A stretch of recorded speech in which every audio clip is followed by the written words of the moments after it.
I got cross with the creator this morning, and this is my bloody punishment. You're probably wondering why I got cross with the creator this morning. Well, do you remember that little special that she posted the other day? You know, with her knocking Meg out to talk to Meg about stuff.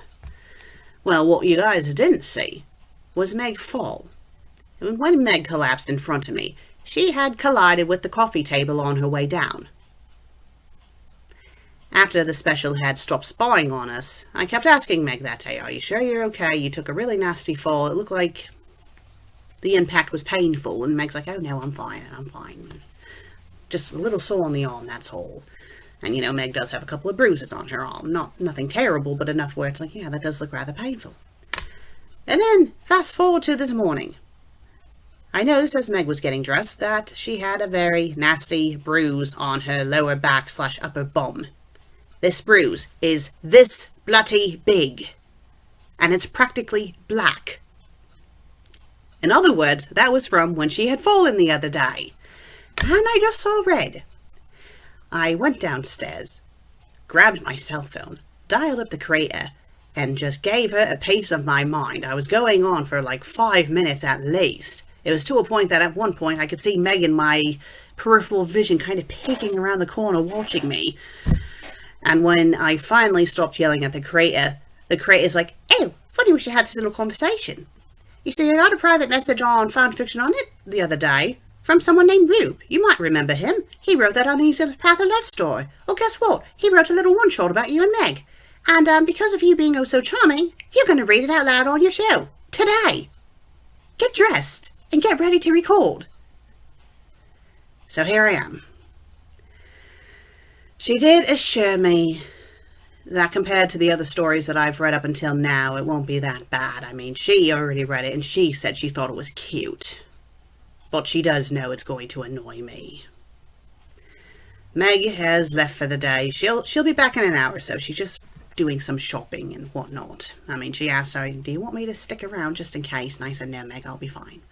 I'll be fine. It's only a one-shot, and it's not going to be the same caliber of crap like Mrs. Frizzle Gets Cronk or Cockwalk or any of that nonsense, so..."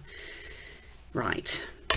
You know, I don't regret going off on the career, though. I really don't, because I had every right to. Like, what if Meg had slammed her head against the table? It's a good thing it was her bum and not her bloody head. It's like you could have waited for Meg to go upstairs, knock her out when she's, near the bed so she could have fallen on the bed. Or, in fact, she could have waited for us to go to bed that day, or that evening, I should say, and talk to Meg in her dreams, because that's practically what she did anyway.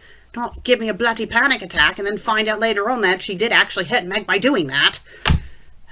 Of course, Meg being all, "Oh, no, it's not a big deal. It's more painful than it looks." It's like, Meg, looking at it is making it hurt. It's like... Right, it's not that bad. Not that bloody bad. I digress, so... let's just get this over with. So, Rube, he wrote the Uneasy Path of Love story. That was the story that took place after the Phase Pistol incident. Well, today's story is a one-shot. It's called Fanfiction Hangovers, and this one takes place after episode 120. Now, Rube, I read his profile. Let's just go to his profile right now, and he says... Okay, so he is a guy, and he said that he, found out that... Well, it wouldn't be me, because Meg was the original Fanfic Critic. Anyway, he said that his favourite YouTuber has returned.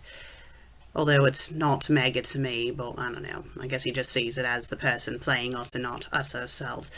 And he says that he's not sure if he's going to continue the Uneasy Path of Love, but he's not expecting me to review it if he does. And the creator said that, no, I don't have to revisit it. But any news stories that he writes, she might have me read. So yes, Fanfiction Hangovers. Let's read the summary. Takes place at the end of episode 120 of FanFic Critic. Meg, aka the Fanfic Critic, and Susan are recovering from a nasty hangover. After heading upstairs, Susan notices that Meg is having trouble with getting her shirt off.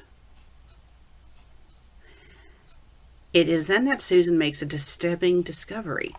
She has boobs! I'm sorry. It's probably not that, but what else would there be to discover? So it's Susan slash FFC. It's rated T, so we don't have to worry about anything naughty happening at least. Hurt, comfort, romance. Over 1,000 words, close to 2,000. Has one review, and that's from the creator. It's confusing because it's Meg's fanfiction profile, but again, like the creator has said in the special, they do have overlapping stuff, so I don't know, it's confusing. And this was published on August 8th, so it was published, well, today is Friday, so this was published on Monday. Right. Let's begin. Meg groaned as she managed to stumble to her feet. She grabbed her head and stood still in case she got nauseous. After a minute, she made her way over to Susan and offered her hand. Susan gave her a look, but did accept the offer. When Susan was also standing, the two women slowly made their way upstairs. Okay, I will do Meg's voice for this one. I have gotten a lot better at it. I mean, she does say that I do it a little too high-pitched, but keep in mind, when we were younger, Meg's voice was way more high-pitched than it is now. Her voice is very... Well, her voice has always been monotone, but it's gotten more monotone as she's gotten older. So I'll try to do young Meg, seeing this is episode 120. We should try to sleep this off, Meg muttered as they made their climb up the stairs. Susan grumbled, I think he meant to say grumbled, incoherently as a reply. When they entered Meg's room, Meg took her jacket off. Susan was about to open the door that led to the hallway connecting their two rooms when she noticed that Meg was having a hard time with getting her shirt off. Funny thing about that hallway, by the way, when Meg and I were made self-aware that we were fictional characters, some changes happened in our house that were a little confusing. As in, the hallway connecting our rooms became a closet, and my room completely disappeared. Like, the room itself technically existed, but it was no longer a bedroom, it became an exercise room. That was quite the start when that happened. And the closet that used to be the hallway connecting our rooms became the cat bathroom. But now that both of our cats are unfortunately no longer with us, the room is just kind of empty. Meg's been doing stuff in there, and she's been very secretive about it. Like, she won't let me go in there, so I don't know. She must be doing a special project, and she's probably going to show me when she's done. But she's been working on it, and I've been respecting her and not peeking in to see what she's been doing. But I don't know. Let's resume. Here, let me help you with that, Susan said as she made her way over. Without waiting for Meg to reply, Susan started to help with getting Meg's shirt off. Meg stiffened slightly but didn't resist. Okay, she had no problem getting her jacket off. Why would she need help with this shirt? Susan wasn't sure at first why Meg had stiffened until she had got a good look at Meg's front and left side upon getting Meg's shirt off. There was a series of painful-looking bruises that ran from under Meg's armpit to just above Meg's trousers, as well as a couple of bruises on Meg's stomach and chest. Okay, why? There were also a few bruises along Meg's upper right arm that were clearly made by a rough hand. Oh God, I know where this is going. Where on earth did she get those bruises from? She thought to herself. Oh wait, I forgot to read the final line from the other paragraph. Susan at first was confused. Where on earth did she get these from? She thought to herself. It then dawned on Susan that she was the one who gave these to Meg. This was from the scuffle from the day before, when Meg had awkwardly said that she didn't want Susan to read the slash-fic about them. Susan had viciously attacked Meg as a result, first by slapping her several times as Meg tried to defend herself. When Meg had managed to shove Susan away from her, Susan went berserk and lunged at her. She had Meg's arm in a death grip to keep her from escaping, while her other hand unleashed a series of punches to Meg's side, chest, and stomach. No, no, no, no, no, no, no, no, no, that, no. I won't deny the fact that I was rough with Meg in that episode, but it did not involve me punching her. For bloody fuck's sake. You know, your other story had problems with fluffing things up, and this one's like, oh, Susan beat the shit out of Meg. The worst thing I did was shove her, and she ended up colliding into the wall where the ladder was. That was the worst thing that I had done, and I didn't mean to shove her that hard, and I did feel bad about it and tried to help her up, but then she was like, let's just get this review done and over with, and then we went and did the review. That's why we both looked rather pissed at the beginning of that episode. I was pissed because of the story, and Meg was probably pissed off that I had shoved her.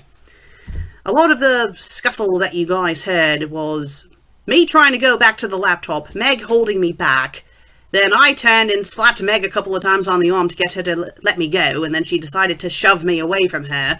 And then that's when I went over and shoved her, and that's when she collided with the ladder. That was all that happened. Not me holding Meg still and punching her a bunch of times.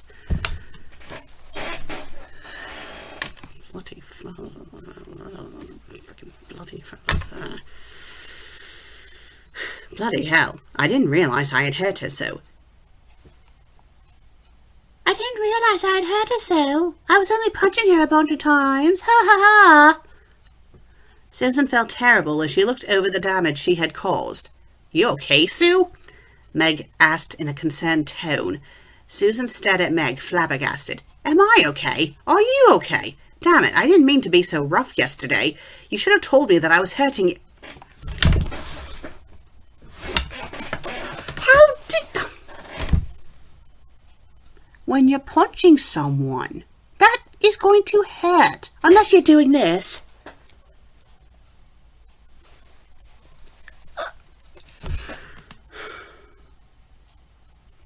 I don't see why the creator thought this story is cute, because so far it's not bloody cute, it's bloody stupid. Meg raised her eyebrows slightly. I figured you knew punching someone repeatedly isn't meant to be a pleasant experience the last I checked. Thank you, Meg! Thank you! You actually have common sense, unlike my counterpart in this stupid-ass story. I am sorry, Susan muttered as her hand gently grazed the bruised skin. She hadn't noticed that Meg had quickly turned her head to hide her blush. I shouldn't have attacked you yesterday, especially like this. I honestly didn't think I was hitting you this hard. It's okay. I had it coming for being sneaky. What? What? No, Meg would never say anything like this. Meg replied. Her voice was... Oh, I'm sorry. Her voice was supposed to be a higher pitch. Let me reread that. It's okay. I had it coming for being sneaky. Her voice was at a higher pitch than normal. Susan guided Meg over to her bed and gently forced her to lay down on her uninjured side.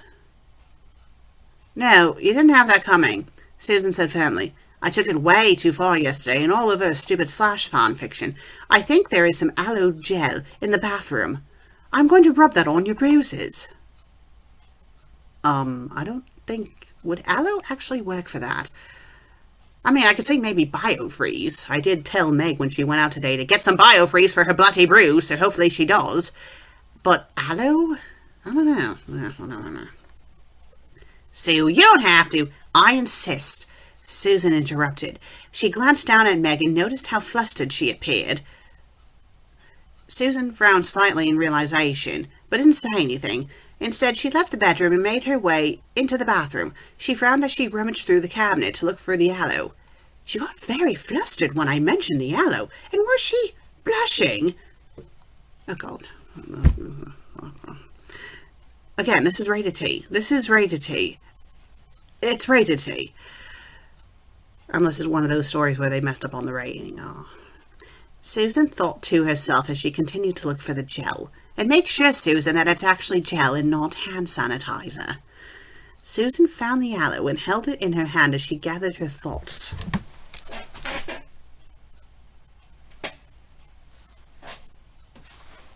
Pretend this is aloe. Things were beginning to make a lot more sense now.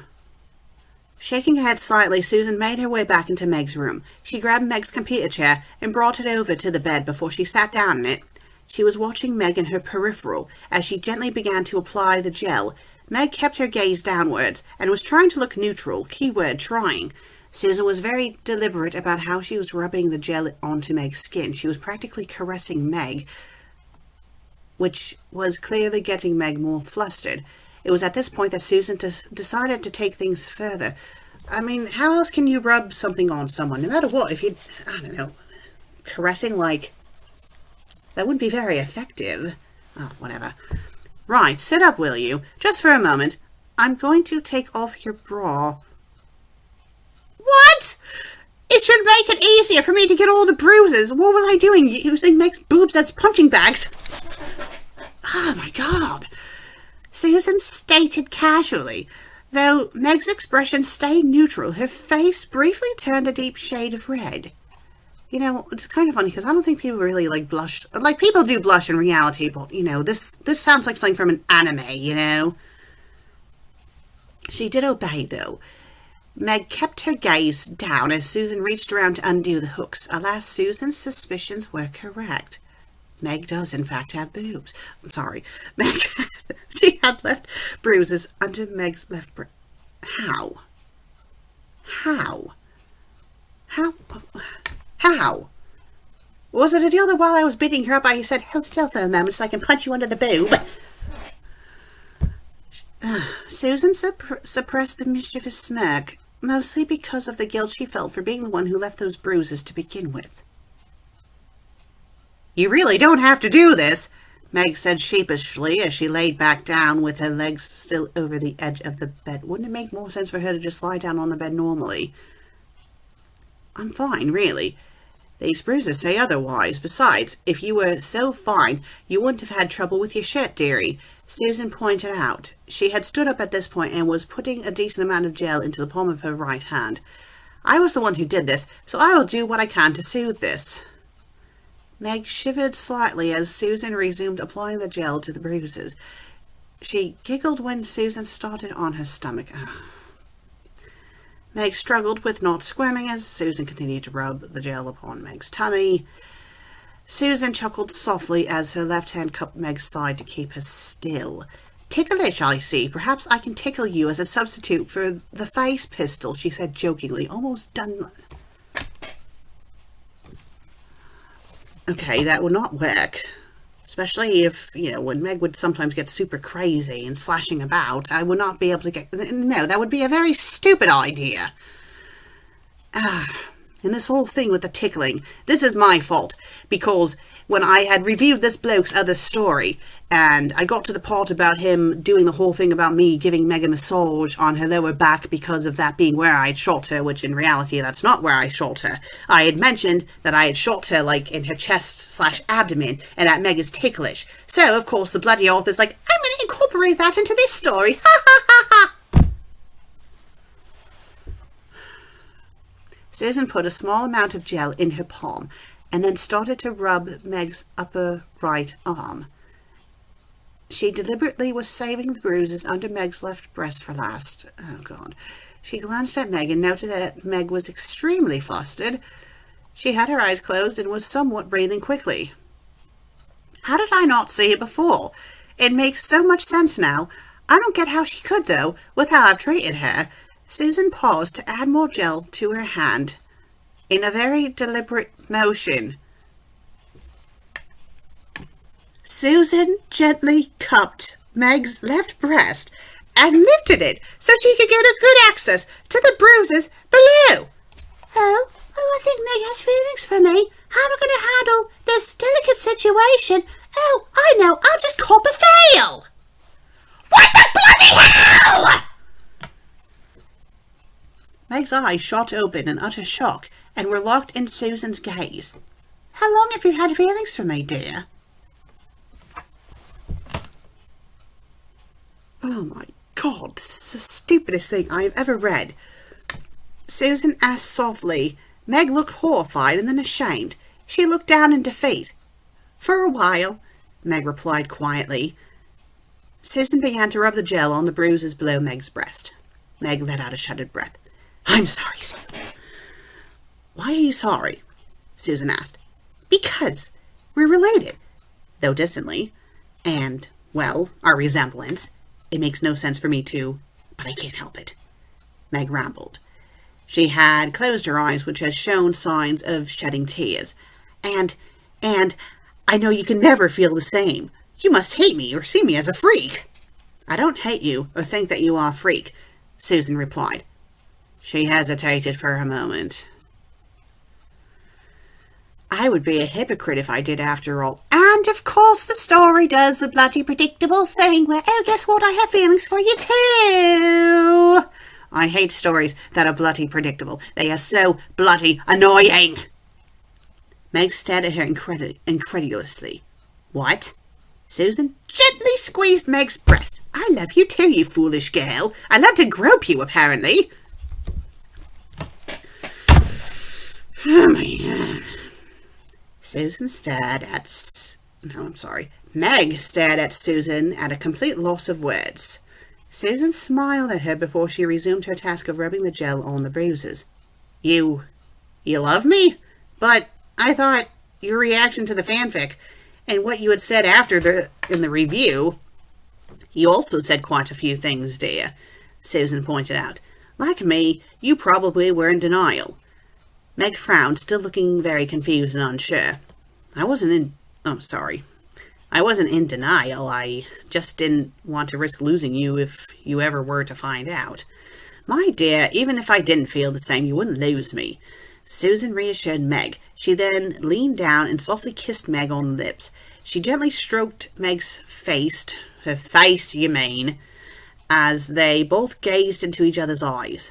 I'm sorry for hurting you, and for how I've treated you during our time together. I will change my ways for the better, for you. Meg, who still looked shell-shocked, smiled at Susan and shyly returned the kiss. I'll do the same, Sue. I won't let bad fan fiction drive me to extremes anymore. I will be here in case they do, but I'll find a better way to restrain you that won't cause harm, like tickling you. No, that part I added. Susan promised. The face pistol has long overstayed its welcome. The promises were indeed kept. Meg gave the straight blade to Susan and convinced Susan to take on the Fanfic Critic mantle after a time. Oh, ha, ha, ha, ha. The two of them, within the year, became official and eventually married, not caring what others may think. Love is love after all, the end. And here's the author's note. Author's note. I figured that I would incorporate the new web show at the end with Susan becoming the new Fanfic Critic. Yes, I ship them. They have good chemistry, especially in the new web show. Oh, of course. Susan's vow to Meg in that Witcher review was so adorable. I don't regret doing it. I still don't regret doing it. I do wish, though, the bloody creator didn't add in the bloody piano music. But the piano music. Yes, I know they are played by the same person. I don't see the characters as that person, though. Yes, I know they are supposed to be related. They are third cousins, which actually isn't that close of a relation. Besides, there's fans of Supernatural who ship Sam and Dean, who are brothers. Yes, and that is really gross. And don't get me started on Game of Thrones. Oh yes, with Jaime and Cersei Lannister. If the story isn't your thing, that's okay. All I ask is for you to be respectful. Thank you. Well, dearie. Okay. Here's some things. I'm curious. I'm very curious. When your crush found out that you had feelings for them, did they walk over and grab your balls and ask, "Do you have feelings for me?" Or did you do that to someone that you liked, walked over and groped them and said, "Hey, do you have feelings for me?" The point I'm trying to make is, normal people do not grope someone who has feelings for them and then ask, "Hey, do you have feelings for me?" I mean, what? I don't know why the creator said the story was cute. Because it's not cute. It's cringy. Like, and it was so rushed at the end, too. It's like, okay, and then, Meg gave Susan the straight blade, and then they got married, and then they lived happily ever after the end. I mean, were you rushing it because you wanted to make sure it was under 3,000 words so I could review it? Is that why you rushed it? I don't know. It was just bloody stupid. Meg did, in fact, give me the straight blade. She gave it to me shortly after she stopped doing the old web series. She said I could do with it what I wanted. I could get rid of it, keep it, whatever, and I decided to keep it. And, I don't really use it for the new web show, but I do use it from time to time. Meg, aside from the freak out episode that she had done, hasn't touched that thing in years, and I think the only reason why she had it in that episode was to, do the little jump scare thing in the beginning of the episode, but usually she has avoided that thing like the plague. But yeah, she did give me the straight blade, but not to be like, you get to be the Fanfic Critic now. No, she gave it to me for me to dispose of, and instead of disposing of it, I kept it. Face pistol, though, is definitely gone. Yeah, this story, it did have a couple of typos. Nothing terrible. It wasn't, badly written.